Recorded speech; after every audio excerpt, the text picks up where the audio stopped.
Hey there guys, this is Slamzeron, aka YouTube's Tasuke. This game I recently finished, although it's been out for a while, and that game is Dynasty Warriors 8 Empires, the latest in the Empire series, and I figured now is the time for a review. That's right, a review, not just a my thoughts on. The Dynasty Warriors series is the one where I mainly do the my thoughts on, just because, since a lot of them are mainly the same, I feel like on my thoughts just to kind of talk about the basic differences. Plus, I generally play those for a long period of time anyway, and I actually recently got Hyrule Warrior, so that video will be coming soon.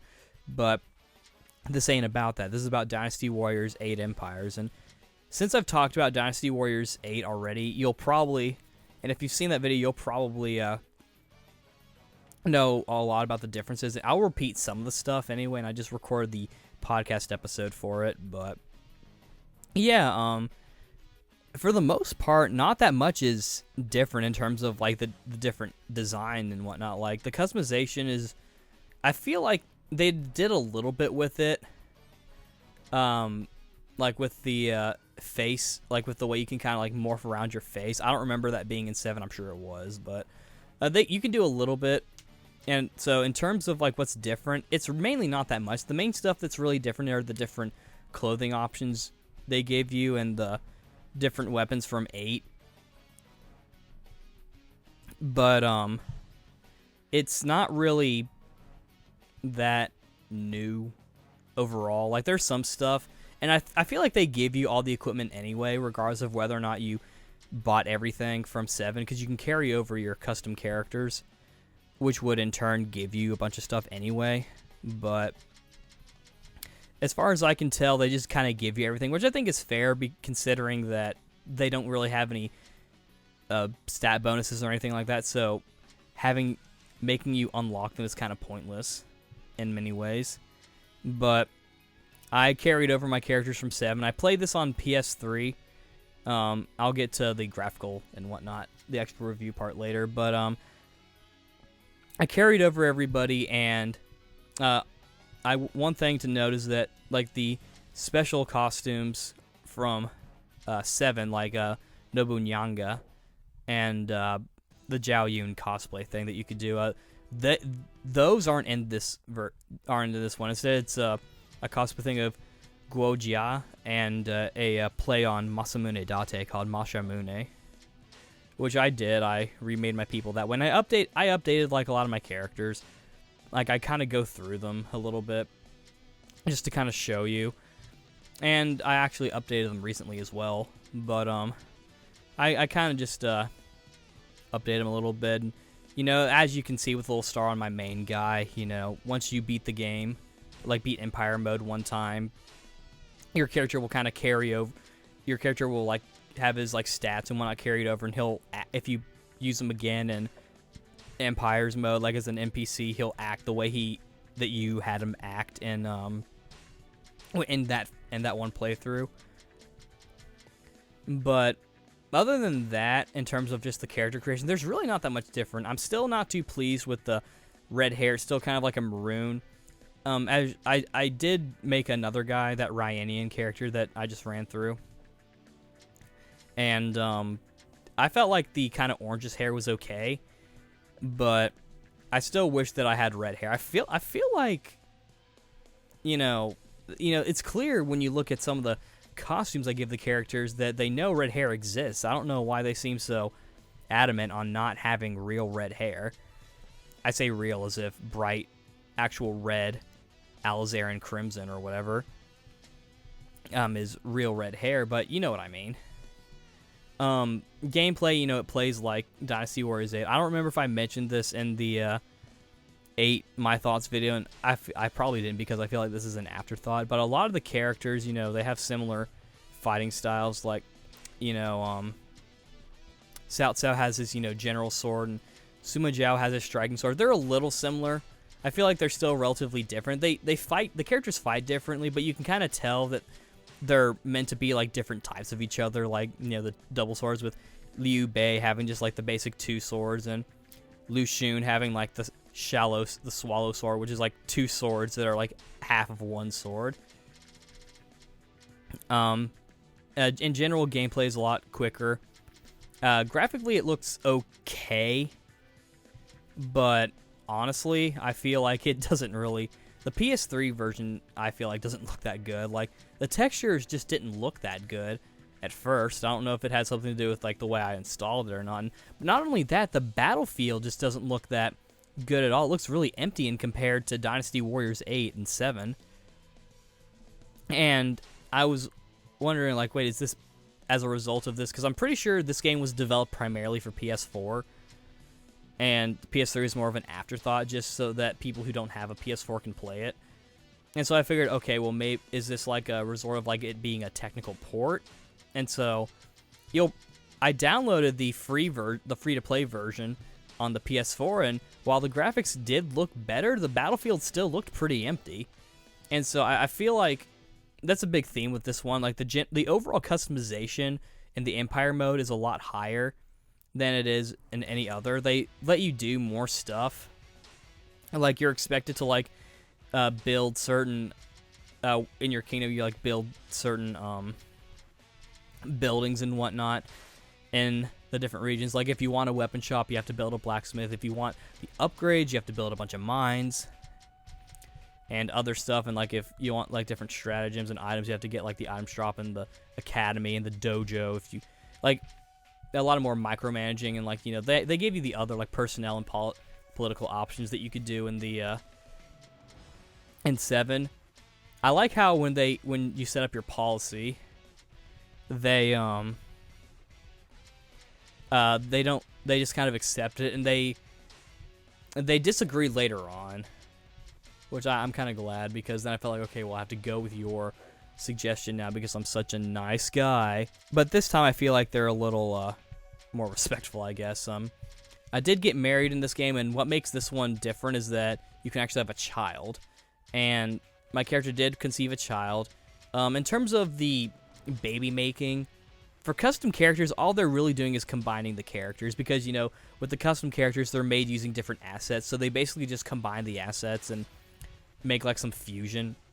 Like, when you're in the edit mode and you want to make, like, a baby, more or less, they literally call it combine two characters. That's literally what it's called. It isn't until, like, Empire mode where they actually identify it as a child and you get to name it and whatnot. I wanted to kind of test the system a little bit, and so I married Ju Rong, Ju Rong, that Amazon chick with the boomerang. Speaking of which, a few of the characters have different styles, like Sun Quan, who use, like, the basic sword style, like the big long sword style. He also uses, like, a flame blade and, like, a long sword, which is sort of similar, which is more like his old style, except he uses it as a reverse grip. Well, I think that's fine because, you know, it gives him a bit more originality.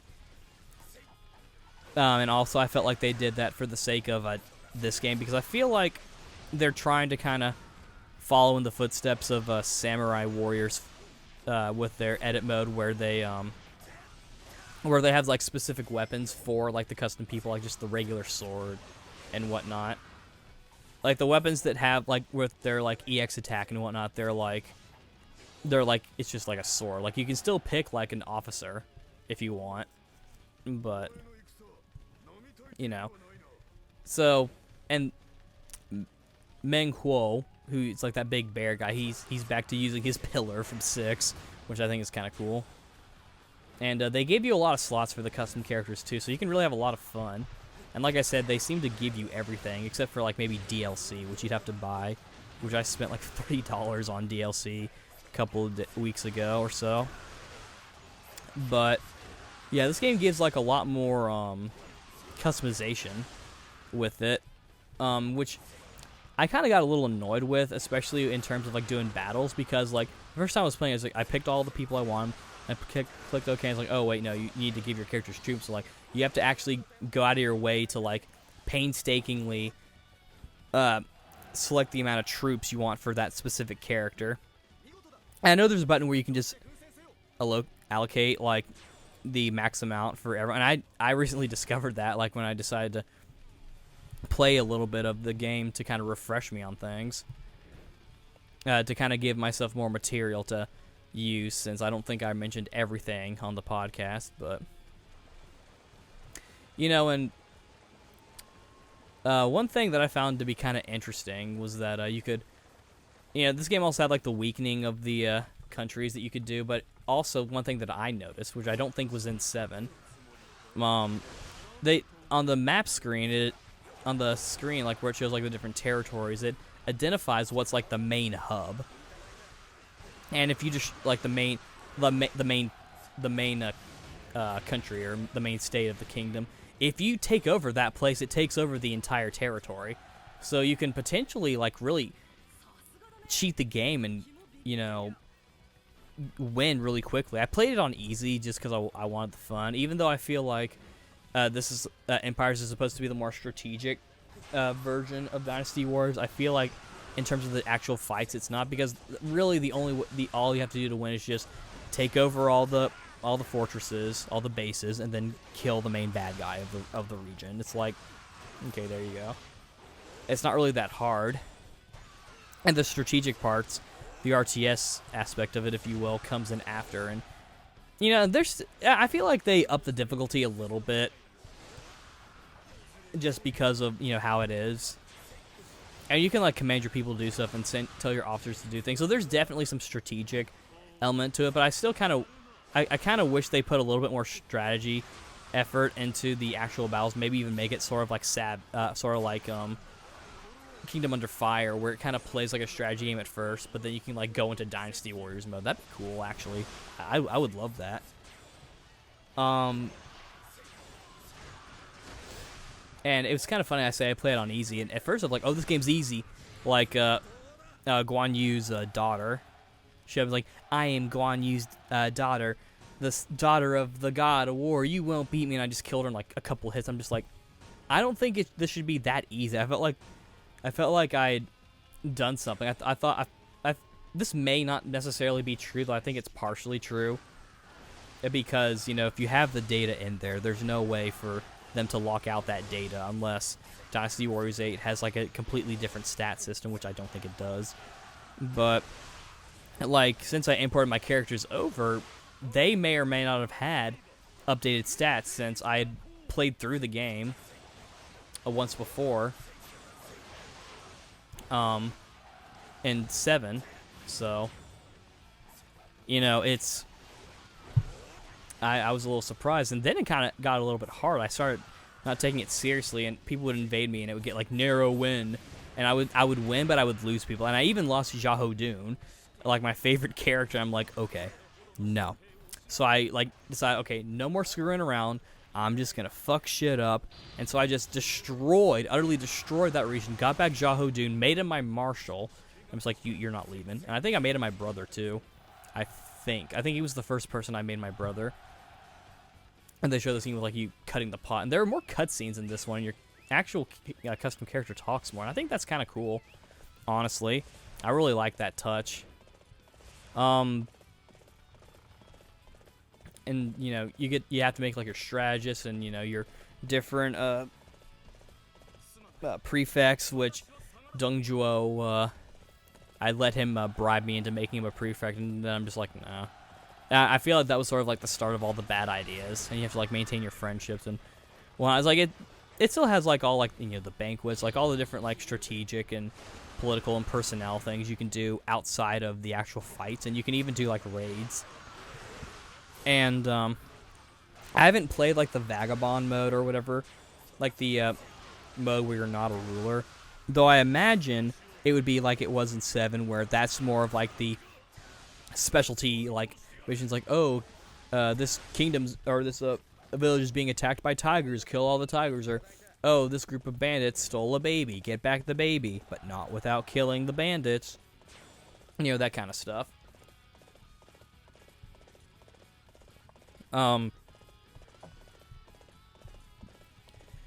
Yeah. I think that's more or less all I want to talk about, I think.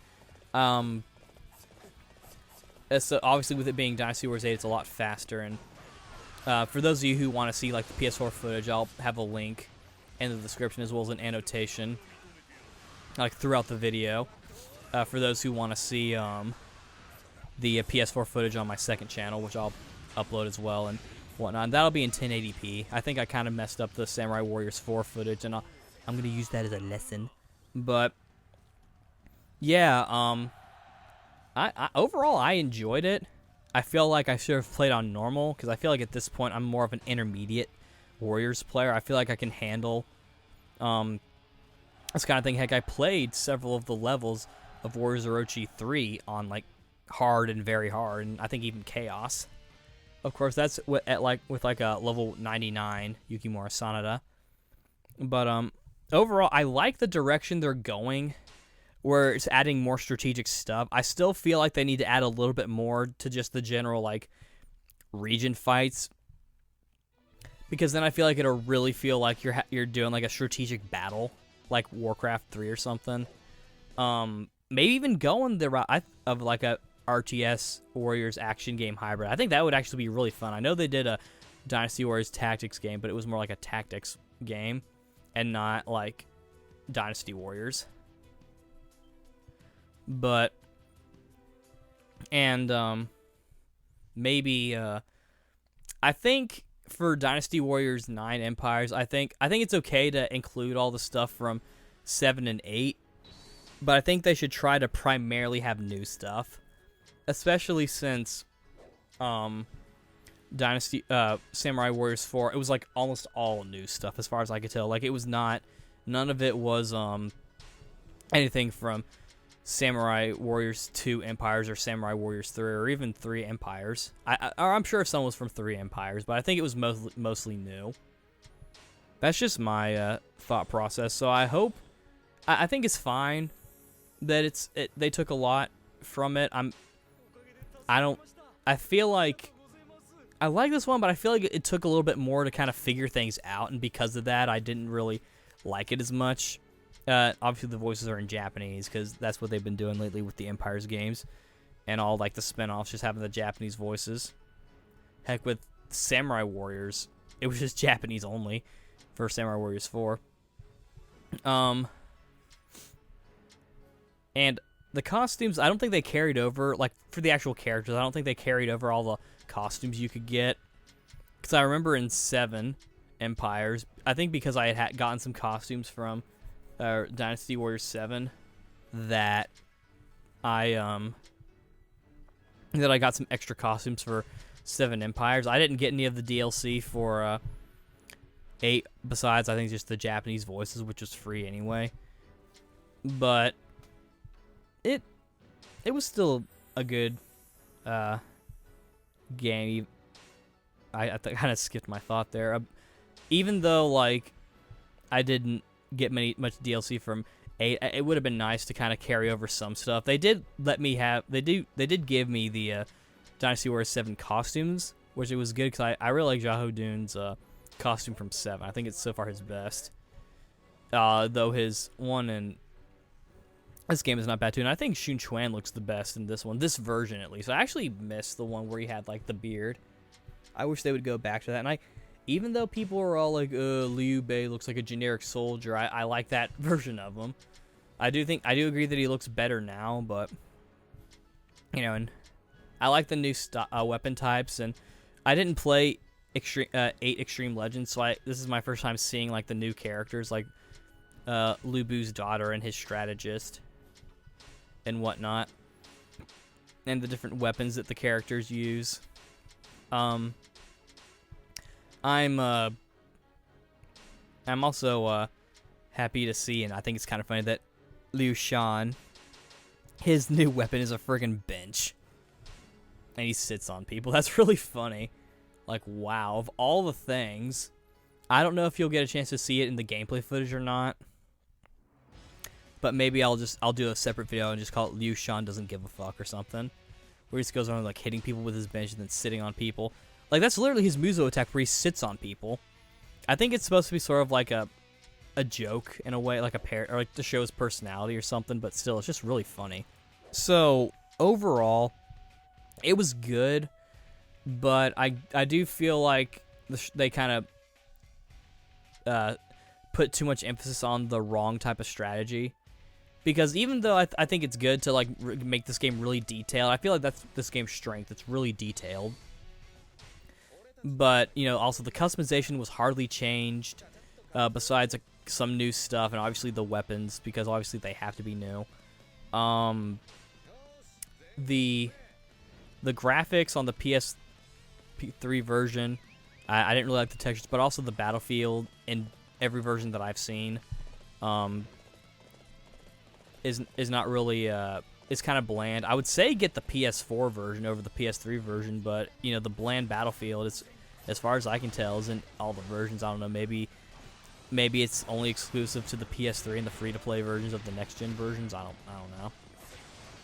And I hope that I just think that this game needs more new content as well as like new material to make it kind of stand out. Especially since we're going to be going into next gen anyway. I imagine Dynasty Warriors 9 will be next gen only. Maybe.